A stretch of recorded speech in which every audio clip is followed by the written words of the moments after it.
How to archive or unarchive a chat on WhatsApp. Hey guys, welcome to the channel.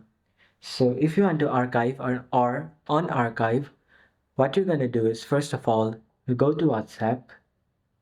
Now, what archive basically means is if you archive a chat, then they will be hidden from the home page.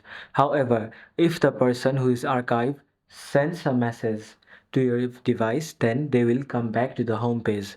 So, if you want to archive a chat, what you're gonna do is long press on the chat you want to archive. Then, over here, you can see an icon that looks like a box with an arrow going down. Click on it. And there you go. Your chat has been archived. However, an archived chat will not be deleted. So, the archived chat will stay over here. Over here, you can see the option it says archived. Click on it. Then you can see all the archived chats. Now, if you want to unarchive it, what you're going to do is long press on the app on the chat you archived. Then click on this box icon again, and the chat has been brought back to your page, to your home page.